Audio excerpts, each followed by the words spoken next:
Hello my dear friends, good morning. चलिए बताते हैं आज के टॉपिक क्या है। कल बतलाए थे वीडियो नंबर 2 में कि खुद का इंट्रोडक्शन इंग्लिश में कैसे दें, है ना। क्योंकि कल सिलेबस में क्या था वो देखिए। कल का जो पढ़ाए थे ये सिलेबस है, देखिए। दूसरा में क्या, बेसिक क्लास 1 में तो समाप्त हो ही गया था वीडियो नंबर 1 में। वीडियो नंबर 2 में देना था हमको the introduction of grammar, grammar के बारे में हमको इंट्रोडक्शन देना था। लेकिन इंट्रोडक्शन है ना, तो इसलिए ग्रामर के बारे में इंट्रोडक्शन नहीं देके हम खुद के बारे में इंट्रोडक्शन देते वीडियो नंबर 2 में, ठीक है। अब आज क्या है कि अपना इंट्रोडक्शन तो ख़त्म हो गया था। अब आज चलेंगे इस टॉपिक पे, क्या है यहाँ देखिए, द इंट्रोडक्शन ऑफ ग्रामर, देख रहे हैं ना, द इंट्रोडक्शन ऑफ ग्रामर। आज इसी दूसरा चैप्टर पे चलेंगे, ठीक है। आज देखिए, आज तीसरा दिन बना रहे हैं, इसलिए वीडियो नंबर 3 है और चैप्टर का नाम है the introduction of grammar, the introduction of grammar, ठीक है। सिलेबस में भी आपने देख ही लिया है। सिलेबस में क्या है देखिए, द इंट्रोडक्शन ऑफ ग्रामर देख लिए दूसरा नंबर में। आज इसी के बारे में हम बात करते हैं। बस यही कहेंगे, आप वीडियो को नंबर के हिसाब से देखते रहिए, आपका सिलेबस यूँ ही ख़त्म होते चला जाएगा। और जिसको सिलेबस नहीं है, जो चाहते हैं कि हमको सिलेबस चाहिए, तो वो कमेंट में अपना व्हाट्सअप नंबर दे दीजिए और बोल दीजिए हमको सिलेबस चाहिए, हम उस पर व्हाट्सअप कर देंगे सिलेबस को, ठीक है। उसी के अनुसार से आपको पढ़ना है, तब जाके आपको इंग्लिश कोर्स ख़त्म हो पाएगा। अन्यथा एक वीडियो आज यहाँ का देखिएगा, कल वहाँ से देखिएगा, ऐसे में कुछ नहीं हो पाएगा। सिलेबस के अनुसार पढ़िए, सब कोर्स आपका ख़त्म हो जाएगा। तो चलिए चलते हैं अपना टॉपिक पे। क्या है the introduction of grammar. Introduction of grammar, introduction का मतलब होता है परिचय, ग्रामर के हिंदी होता है व्याकरण, ठीक है। तो व्याकरण का परिचय, इंट्रोडक्शन ऑफ ग्रामर मतलब व्याकरण का परिचय। अब सवाल है, इंग्लिश पढ़ रहे हैं ना, तो मतलब यह हुआ कि ग्रामर का इंट्रोडक्शन देना है हमको, ग्रामर का परिचय देना है। तो सबसे जरूरी बात यह देखिए, जानना क्या जरूरी बात है। अभी अपना सब क्या पढ़ रहे हैं बताइए, इंग्लिश पढ़ रहे हैं ना, इंग्लिश पढ़ रहे हैं। अब जानना जरूरी है कि इंग्लिश तो पढ़ रहे हैं, लेकिन इंग्लिश है क्या चीज़ है। इंग्लिश पढ़ रहे हैं, इंग्लिश है क्या चीज़, बताइए क्या चीज़ है। इंग्लिश एक लैंग्वेज है। अब जरूरी यह होता है, इंग्लिश एक लैंग्वेज है। जब इंग्लिश पढ़ रहे हैं और लैंग्वेज हमको पता ही नहीं है कि लैंग्वेज किसे कहते हैं, लैंग्वेज क्या है, इंग्लिश पढ़ने से हमको फ़ायदा क्या है। इंग्लिश तो लैंग्वेज है, तो सबसे पहले हमारा जरूरी है लैंग्वेज को जानना कि लैंग्वेज क्या है। तो चलिए आज लैंग्वेज पे चलते हैं। तो लैंग्वेज क्या है वो देखिए, मन में जो भी विचार आए, लैंग्वेज यानी भाषा क्या है वो देखिए। आज बिल्कुल समझ जाइएगा कि भाषा क्या है, सब रटने की जरूरी नहीं है। देखिए, मन में जो भी विचार आए, चाहे दुनिया के किसी भी व्यक्ति के मन में जो भी विचार, चाहे आपके मन में जो भी विचार आए या मेरे मन में जो भी विचार आए, ठीक है। अर्थात मन में जो भी विचार आए या बात आए, उस विचार या बात को जिस माध्यम से हम व्यक्त करते हैं, क्या समझे, जिस माध्यम से हम व्यक्त करते हैं, उसी माध्यम को हम भाषा कहते हैं, उसी माध्यम को हम भाषा कहते हैं। जैसे देखिए एग्जाम्पल देते हैं। सबसे पहले इंग्लिश उसका इंट्रोडक्शन लिख लीजिए, इसका डेफिनेशन लिख लीजिए, उसके बाद अच्छी तरह समझाएंगे। लैंग्वेज,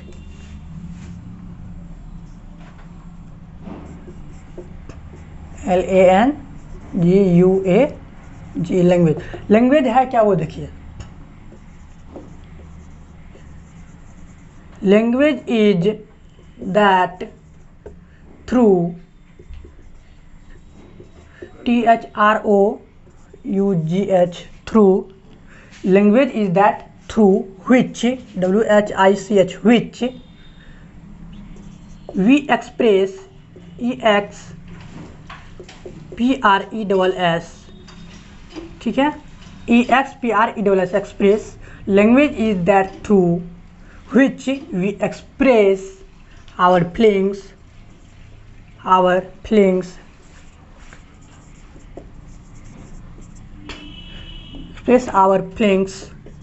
to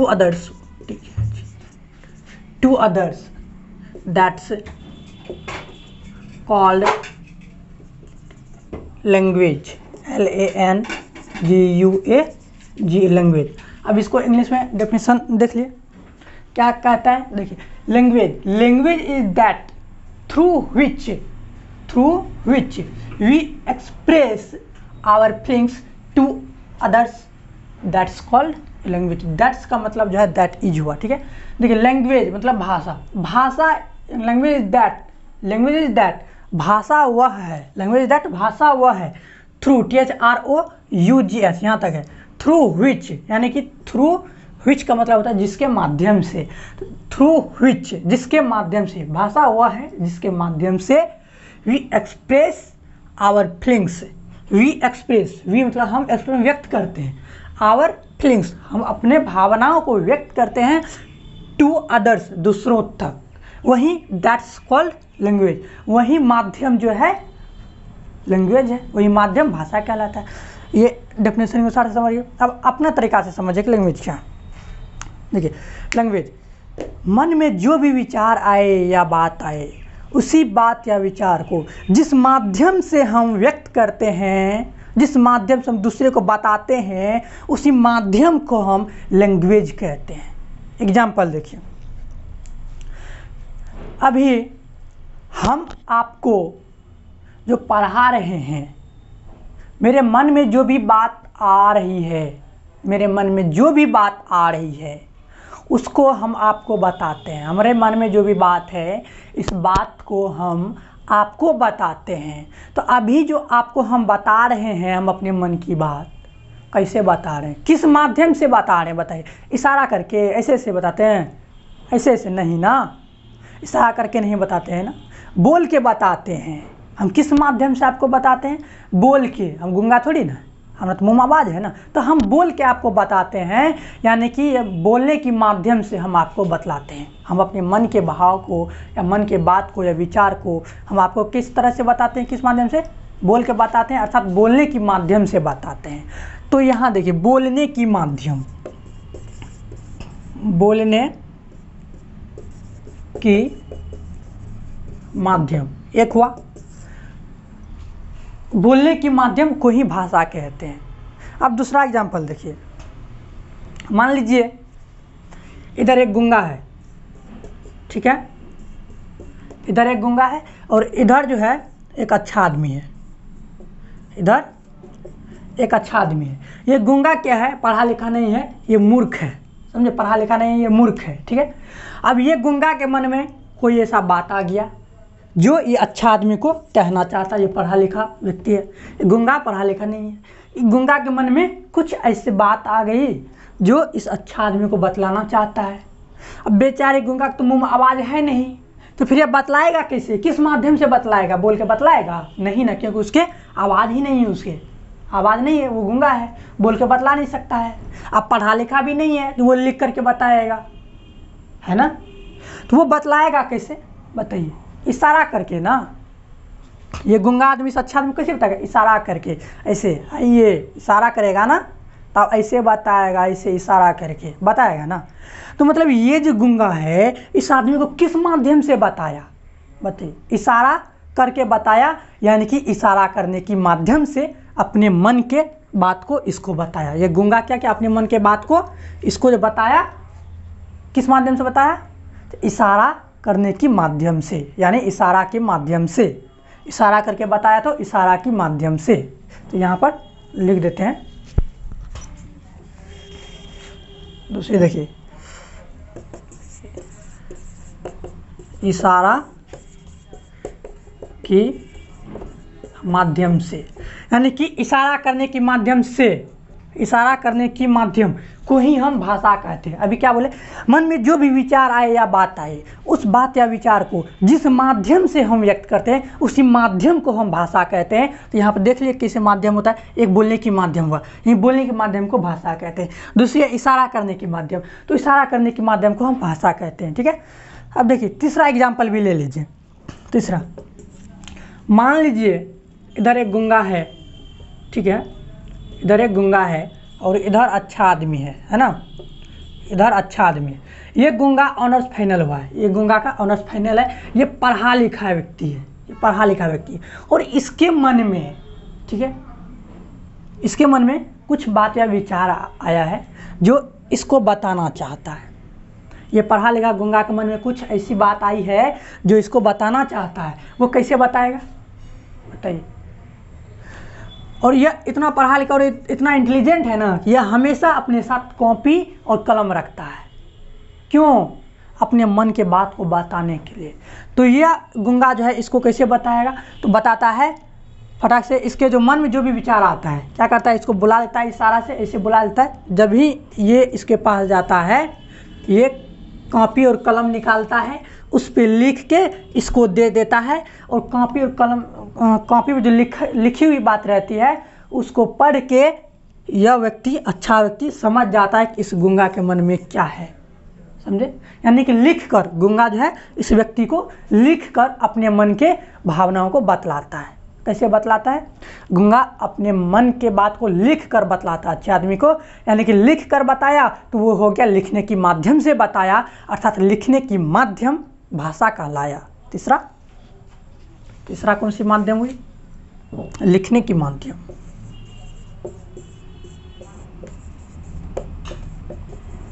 लिखने की माध्यम, यही तीनों माध्यम है। इन्हीं तीनों माध्यम को हम भाषा कहते हैं, समझे। अब कोई दिक्कत नहीं है ना भाषा में? चलिए ठीक है। लिखने की माध्यम को भाषा कहते हैं। तो आप भाषा समझिए, लैंग्वेज समझिए। अब सवाल है कि इंग्लिश हम पढ़ते क्यों हैं? वो तो समझ गए इंग्लिश क्या है, लैंग्वेज है, तो लैंग्वेज समझ गए। अब दूसरी बात है, इंग्लिश हम पढ़ते क्यों हैं बताइए, और हिंदी पे उतना फोकस क्यों नहीं करते हैं जितना हम इंग्लिश में फोकस करते हैं? क्यों ज़्यादा जी जान लगा के इंग्लिश पढ़ते हैं और हिंदी क्यों नहीं पढ़ते हैं हम भारतीय, बताइए। उसका कारण है, इंग्लिश हमें शुरू से पढ़ने का मौका नहीं मिलता है, ठीक है। हम भारतीय हैं इसलिए हमें शुरू से हिंदी ही पढ़ाई जाती है। इसलिए यही कारण है कि हम आगे चल के अभी हिंदी नहीं पढ़ते हैं और आगे चल के विशेष रूप से इंग्लिश पे ध्यान देते हैं, क्योंकि हम बचपन से पढ़े नहीं होते हैं, हमको अचानक से पढ़ना पड़ जाता है आगे चल के, इसीलिए हम विशेष ध्यान देते हैं, ठीक है। तो अब सवाल है, इंग्लिश पढ़ते क्यों? तो इंग्लिश को सीखना ज़रूरी है ना, पढ़ते क्यों, सीखना ज़रूरी है। इंग्लिश का आपको पता है, इंग्लिश जो है, इंग्लिश अगर अधूरा रहे तो जॉब सब में प्रॉब्लम हो सकता है, ठीक है। चलिए अब इसे अगले टॉपिक पर चलते हैं। चलिए देखिए, इंग्लिश हम सीखते हैं क्योंकि इंग्लिश मेरे लिए अनजान भाषा है। इंग्लिश क्यों हम सीखते हैं? इंग्लिश मेरे लिए अनजान भाषा है, ठीक है। तो अब देखिए, बता देते हैं, दुनिया की किसी भी अनजान भाषा को, इंग्लिश जैसे मेरे लिए एक अनजान भाषा है, तो सिर्फ इंग्लिश की ही बात हम नहीं करते हैं, बल्कि दुनिया के किसी भी अनजान भाषा की बात करते हैं, ठीक है। तो देखिए कैसे सीखे, दुनिया के किसी भी अनजान भाषा को कैसे सीखे, क्या आवश्यकता है वो देखिए। दुनिया की किसी भी अनजान भाषा को सीखने के लिए हमें 5 रिक्वायरमेंट से गुजरना पड़ता है। कितने रिक्वायरमेंट से? 5 रिक्वायरमेंट से गुजरना पड़ता है। अर्थात दुनिया के किसी भी भाषा को सीखने के लिए हमें 5 आवश्यकताओं से गुजरना पड़ता है, ठीक है। We have to go through 5 requirements to learn any language of the world, ठीक है। दुनिया के किसी भी अनजान भाषा को सीखने के लिए हमें 5 आवश्यकताओं से गुजरना पड़ता है। वो पहली आवश्यकता क्या है वो देख लीजिए। चलिए इसको मिटा देते हैं, इसको लिखते जाइएगा आप लोग कॉपी में, हाँ। लैंग्वेज को मिटा देते हैं, इसको भी लिख लीजिएगा। देखिए,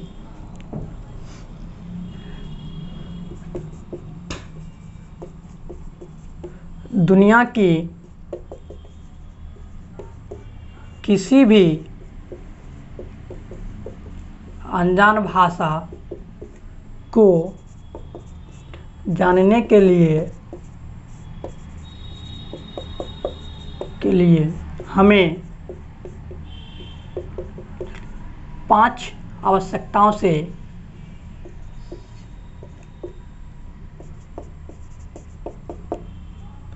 आवश्यकताओं से गुजरना पड़ता है,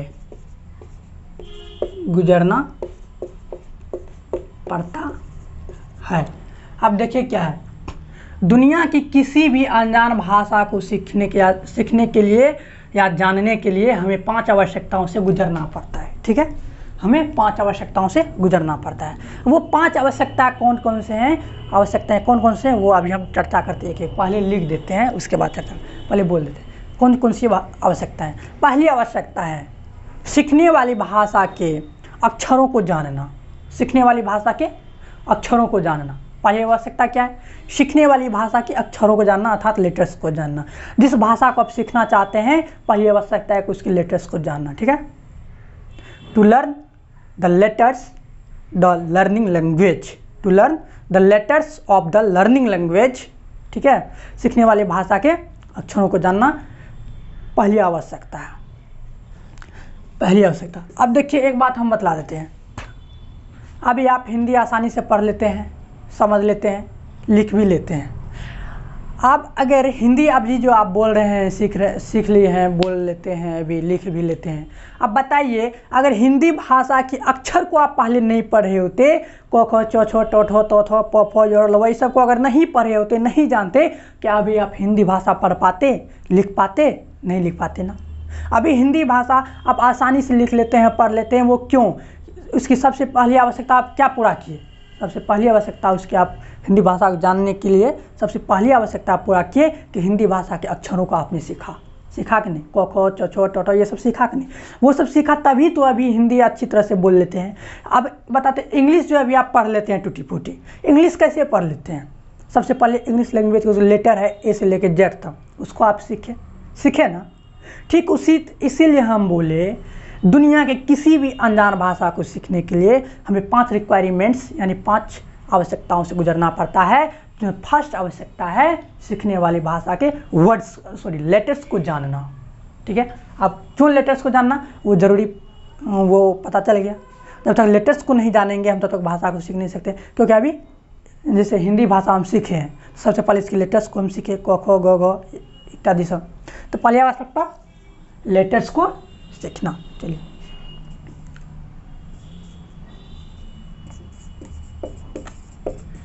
सीखने वाली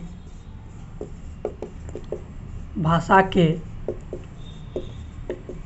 अक्षरों यानी लेटर्स को जानना। ठीक है, टू लर्न, जानना यानी सीखना। To learn the letters of the learning language, the learning language. To learn the letters of the learning language, इसकी अंग्रेजी हुई। ठीक है, सीखने वाली भाषा के अक्षरों को जानना। अब देखिए दूसरी आवश्यकताएं क्या है? दूसरी आवश्यकताएं क्या है वो देखिए। दूसरी आवश्यकताएं हैं सीखने वाली भाषा के वर्ड्स को जानना, शब्दों को जानना। आप देखिए, आप अंग्रेजी सीख रहे हैं, ठीक है, हिंदी में है आम, हिंदी भाषा में आम को कहते हैं आम। आप अंग्रेजी सीखना चाह रहे हैं, जब तक आम की अंग्रेजी आप मैंगो याद नहीं कीजिएगा तो फिर आप अंग्रेजी कैसे सीखिएगा, कैसे बोलिएगा बताइए। जब तक आप कलम की अंग्रेजी पेन नहीं याद कीजिएगा फिर आप कैसे सीखिएगा। यही तो वर्ड है। कलम की वर्ड क्या होता है, कलम की शब्द अंग्रेजी शब्द क्या होता है, अंग्रेजी वर्ड क्या होता है बोलिए? पेन होता है। कुत्ता का अंग्रेजी वर्ड क्या होता है? डॉग होता है। बिल्ली का अंग्रेजी वर्ड क्या होता है? कैट होता है। तो जब तक आप वर्ड को नहीं सीखते हैं तब तक आप आगे नहीं जा सकते। तो किसी भी अनजान भाषा को सीखने के लिए दूसरी आवश्यकता क्या है? वर्ड्स को सीखना। ठीक है, वर्ड्स को सीखना। चलिए, सीखने वाली भाषा के शब्दों को जानना, शब्दों को जानना, शब्दों को जानना यानी कि to learn the words of the learning language, to learn the words of the learning language. ठीक है, अब देखिए तीसरी आवश्यकताएं क्या है? तीसरी आवश्यकताएं क्या है वो देखिए।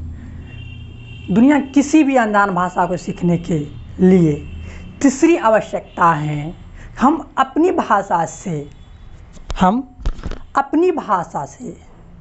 सीखने वाली भाषा के ट्रांसलेशन को जानना। हम अपनी भाषा से सीखने वाली भाषा के ट्रांसलेशन को जानना। जैसे एग्जाम्पल देते हैं, यह है वह बाजार जाता है, वह बाजार जाता है। वह आम खाता है, वह सो रहा है, ये सब है, ठीक है। वह बाजार जाता है। अब बताइए, हिंदी है ना, हिंदी लैंग्वेज है, अपना भाषा है। अब इस भाषा से इंग्लिश भाषा में आप इसको ट्रांसलेट ही नहीं कर पाइएगा तो कैसे सीखिएगा? इंग्लिश भाषा को आप इंग्लिश भाषा में, इस हिंदी भाषा में जो लिखी हुई है वह बाजार जाता है लिखा हुआ है, इसको आप इंग्लिश लैंग्वेज में ट्रांसलेट कर ही नहीं पाइएगा तो फिर कैसे सीखिएगा बराबर? फिर बोलने के लिए कैसे सीखिएगा बताइए? बेसिक पहले सीखेगा तभी तो, वही बेसिक हुआ ट्रांसलेशन को जानना, ठीक है।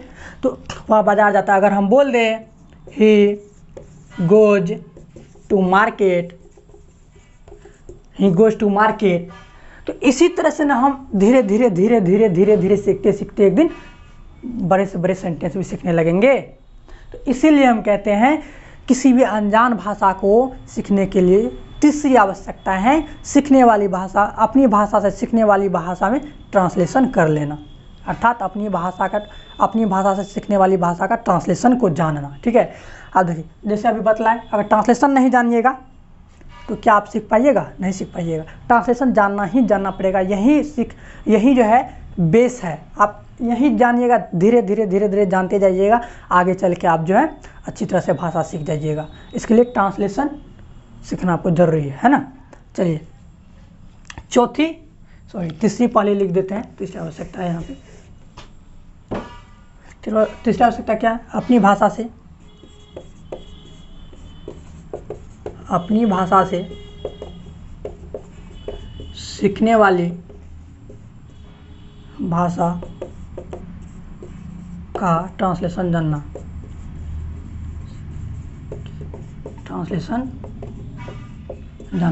अपनी भाषा से सीखने वाली भाषा का ट्रांसलेशन जानना, ठीक है। इसको कॉपी में उतार लीजिएगा, काम देगा, ठीक है। अगर बेसिक से पढ़ना चाहते हैं, शुरू से पढ़ना चाहते हैं, वीडियो नंबर के हिसाब से देखिए, वीडियो नंबर 1 बना दें, वीडियो नंबर 2 बना दें, वीडियो नंबर अभी प्रोसेस में है, ठीक है। वीडियो नंबर के ही हिसाब से देखिए, तब जाके आपका जो ये सिलेबस है, ये आपका सिलेबस है, ये सारा सिलेबस खत्म हो जाएगा। चलिए, अपनी भाषा सीखने वाली भाषा का ट्रांसलेशन को जानना, ठीक है। चलिए, चौथी आवश्यकताएं क्या है? चौथी आवश्यकता है दुनिया के किसी भी अनजान भाषा को सीखने के लिए, दुनिया के किसी भी अनजान भाषा को सीखने के लिए चौथी आवश्यकता है कि भाषा में प्रयोग होने वाले चिन्हों को जानना, भाषा में प्रयोग होने वाले चिन्हों को जानना, ठीक है। क्या समझे? भाषा में जो प्रयोग होता है चिन्ह, उसके बारे में जानना। अब बतला देते हैं, एग्जाम्पल देते हैं। चिन्ह से क्या क्या हो सकता है, कितना बड़ा मिस हो सकता है चिन्ह के कारण, वो बताते हैं। पंक्चुएशन के कारण क्या क्या हो सकता है वो बताते हैं। एक सेंटेंस हम लेते हैं, he goes to MARKET market, ठीक है। ही गोज टू मार्केट या ही गोज टू स्कूल, जो भी लिखिए, he goes to he goes to school, ठीक है। अब यहाँ पे ऐसे बिंदा यानी कि फुल स्टॉप का हमको चिन्ह देना है ना, हमको फुल स्टॉप का चिन्ह देना, क्योंकि यह अफर्मेटिव सेंटेंस है, फुल स्टॉप लगेगा। ही गोज टू स्कूल, इसका मतलब क्या हो गया? वह स्कूल जाता है। क्या हो गया? वह ही गोज टू स्कूल, वह स्कूल जाता है, ठीक है। अगर यहाँ पर फुल स्टॉप दे तो ठीक है। अगर यही फुल स्टॉप नहीं दे करके यहाँ देखिए पंक्चुएशन यानी चिन्ह का क्या महत्व है। अगर यहाँ पर फुल स्टॉप का प्रयोग नहीं देके प्रश्नात्मक चिन्ह दे देते हैं तो इसका अर्थ हो जाता है कि क्या वह स्कूल जाता है, मतलब क्या वह स्कूल जाता है, या ऐसे वह स्कूल जाता है क्या, वह स्कूल जाता है क्या। देखिए ये जो है, इस चिन्ह से भी वाक्य के भाव बदल जाता है, चिन्ह से वाक्य के भाव अर्थ सारा कुछ बदल जाता है। इसलिए किस सिचुएशन में कौन से चिन्ह का प्रयोग करें, उस चिन्ह के बारे में नॉलेज रखना बहुत आवश्यकता है, चिन्ह के बारे में जानकारी प्राप्त करना आवश्यक है। जैसे अभी देखिए फुल स्टॉप था तो अफर्मेटिव सेंटेंस बन गया था, वह स्कूल जाता है। अगर यहाँ पर इंट्रोगेटिव मार्क दे दिया, अगर इंट्रोगेशन का चिन्ह दे दिए तो इसका अर्थ हो गया क्या वह बाजार जाता है, यानी कि इसका भाव बदल गया, पूछने का भाव बदल गया है ना, भाव बदल गया। इसीलिए बोलते हैं चिन्ह के बारे में जानकारी होना आवश्यक है। इसलिए तो कहा गया है किसी भी अनजान भाषा को सीखने की चौथी आवश्यकता है सीखने वाले भाषा में प्रयोग होने वाले चिन्हों को जानना, ठीक है।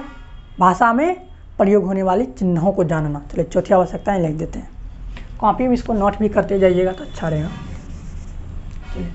चौथी आवश्यकता क्या है? भाषा में प्रयोग होने वाली चिन्हों को जानना।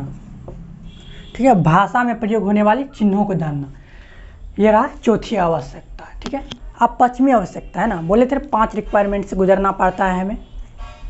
पांचवी आवश्यकता देखिए क्या है। पांचवी आवश्यकता है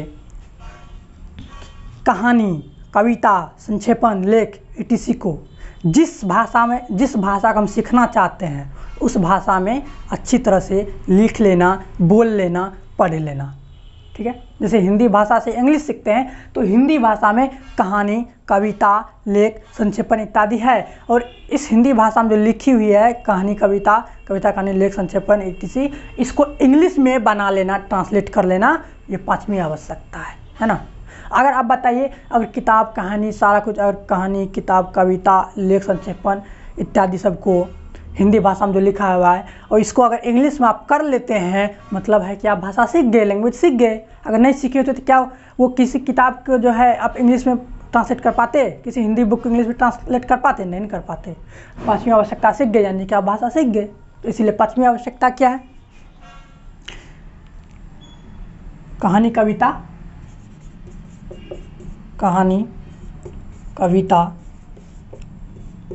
संक्षेपण etc को जानना,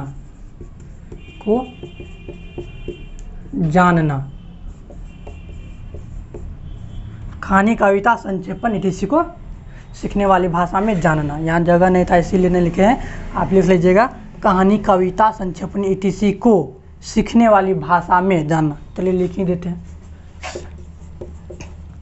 सीखने वाली भाषा में जानना। 5 आवश्यकता हो गया। 5 आवश्यकता हम बतला दिए। अब देखिए कमाल की बातें क्या है। अतः देखिए ग्रामर के बारे में हम बतला रहे हैं, इंग्लिश ग्रामर के बारे में। अतः इन पांचों आवश्यकताओं को इंग्लिश भाषा में जो कॉपी या किताब पूरा करे उन्हीं कॉपी या किताब को या उसी कॉपी या किताब को इंग्लिश ग्रामर कहते हैं। जरूरी नहीं है कि किताब को ही हम ग्रामर कहेंगे, बल्कि उस कॉपी को भी हम ग्रामर कह सकते हैं जिनमें यह क्षमता हो कि इन पांचों आवश्यकताओं को पूरा कर सके। ठीक है, फिर से समझिए, इंग्लिश ग्रामर। अतः इन पांचों आवश्यकताओं को जो कॉपी या किताब पूरा करे उन्हीं कॉपी या किताब को इंग्लिश ग्रामर कहते हैं। ठीक है, इंग्लिश ग्रामर कहते हैं। हो गया इंग्लिश ग्रामर का डेफिनेशन खत्म। अब देखिए इस पांचों आवश्यकताओं के आधार पर क्या हुआ इंग्लिश ग्रामर में, वो देखिए इन पांचों आवश्यकताओं को देखते हुए इंग्लिश ग्रामर को भी 5 भागों में डिवाइड कर दिया है।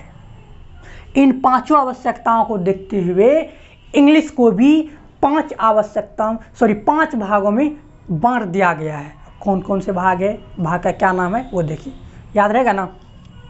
लिख सकते हैं, यहाँ पे स्टार देखिए, लिख सकते हैं।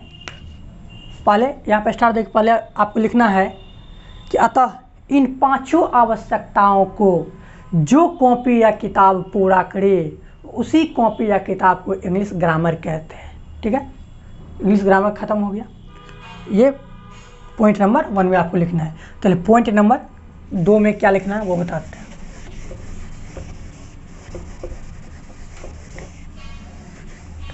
पॉइंट नंबर 2 में लिखना है, आपको लिखना हम बतला देते हैं, आप लिखिए। पॉइंट नंबर 2 में लिखिए, इन पांचों आवश्यकताओं को, अभी हम मिटाए वही 5 आवश्यकता, इन पांचों आवश्यकताओं को देखते हुए, इन पांचों आवश्यकताओं को देखते हुए इंग्लिश ग्रामर को भी 5 भागों में बांट दिया गया है। इंग्लिश ग्रामर को भी 5 भागों में बांट दिया गया है। पांचों भागों का नाम अलग अलग से रखा गया है। क्या क्या नाम है वो देखिए, क्या समझे। इंग्लिश ग्रामर को भी इन पांचों आवश्यकताओं के आधार पर 5 भागों में बांट दिया है। देखिए कौन कौन। पहला है orthography, ORTHOGRAPHY, orthography ORTHOGRAPHY, orthography, ठीक है। दूसरा इटिमोलॉजी, ETYMOLOGY, इटिमोलॉजी। तीसरा सिंटैक्स, SYNTAX, सिंटैक्स। चौथा पंचुएशन, PUNCTUATION, पंचुएशन। पांचवा प्रोसोडी, PROSODY, प्रोसोडी, ठीक है। सबका हिंदी देखिए। ऑर्थोग्राफी की हिंदी वर्ण विचार, वर्ण विचार। इटिमोलॉजी का हिंदी शब्द विचार, शब्द विचार। सिंटैक्स का वाक्य विचार, सिंटैक्स की हिंदी क्या होती है, वाक्य विचार। पंचुएशन का चिन्ह विचार, चिन्ह विचार। प्रोसोडी का छंद विचार, छंद विचार, ठीक है। क्या समझे। अभी जो 5 आवश्यकताएं बताए हैं, उन्हीं पांचों आवश्यकताओं को देखते हुए इंग्लिश ग्रामर को भी 5 भागों में बांट दिया है। यहाँ पे आप नोट देखिए, यहाँ पे नोट देके आप लिखिए इंग्लिश ग्रामर के, सॉरी यहाँ पे लिखिए, इन पांचों आवश्यकताओं को देखते हुए इंग्लिश ग्रामर को भी 5 भागों में बांट दिया गया है। पहला ऑर्थोग्राफी, जिसकी हिंदी वर्ण विचार होती है। दूसरा एटिमोलॉजी, जिसकी हिंदी शब्द विचार। तीसरा सिंटैक्स, जिसकी हिंदी वाक्य विचार। चौथा पंचुएशन, जिसकी हिंदी चिन्ह विचार। पांचवा प्रोसोडी, जिसकी हिंदी छंद विचार, ठीक है। पांचों भागों में जो बांटा गया है, यही है वो 5 भाग, ठीक है। अब जो है एक एक भाग को, यानी कि एक एक पार्ट्स को हम अच्छी तरह से पढ़ेंगे। पहले ऑर्थोग्राफी खत्म करेंगे, उसके बाद इटिमोलॉजी, उसके बाद सिंटैक्स, उसके बाद पंचुएशन, उसके बाद प्रोसोडी। एक एक करके अब हम पढ़ेंगे, ठीक है। वीडियो लंबा हो जाएगा, अब इस वीडियो में नहीं बताएंगे ये सब। अब ये सब orthography, etymology, syntax, punctuation, prosody सब के बारे में हम बताएंगे वीडियो नंबर 4 में। यहाँ क्या है, वीडियो नंबर 3 है ना, वीडियो नंबर 4 में हम यहाँ बताएंगे। अब देखिए ये क्या है, the introduction of grammar, the introduction of grammar है ना ये चैप्टर। देखिए इस द इंट्रोडक्शन ऑफ ग्रामर में जितनी बात हैं, उस सारी की सारी बातें ख़त्म तो नहीं हुई, इसीलिए अभी यहाँ पर हम कर देते हैं the introduction of grammar part 1। The introduction of grammar का पार्ट 1 है ये, ठीक है। अब आपको वीडियो नंबर 4 देखना है, तो आपको वीडियो नंबर 4 देखना है, यानी वीडियो नंबर 4 देखना है। 4 में यहाँ से बताएंगे, ऑर्थोग्राफी से बताएंगे ऑर्थोग्राफी क्या है, इसके अंतर्गत क्या चीज़ पढ़ा जाता है। फिर इटिमोलॉजी बताएंगे, इटिमोलॉजी क्या है, इसके अंतर्गत कैसे पढ़ा जाता है, क्या पढ़ा जाता है। इसी तरह से पांचों पार्ट्स का हम खंडन करेंगे, पांचों पार्ट्स के हम एक्सप्लेन करेंगे वीडियो नंबर 4 में। इसीलिए हम आपको बोलते हैं वीडियो नंबर के हिसाब से देखिए, वीडियो चैप्टर के हिसाब से नहीं, ठीक है। वीडियो नंबर के हिसाब से देखिए। चलिए अगर अच्छा लगे हो तो लाइक कीजिए, सब्सक्राइब कर लीजिए चैनल को, ठीक है। चलिए फिर मिलते हैं इसी चैनल पर अगले दिन, तब तक के लिए जय हिंद जय भारत।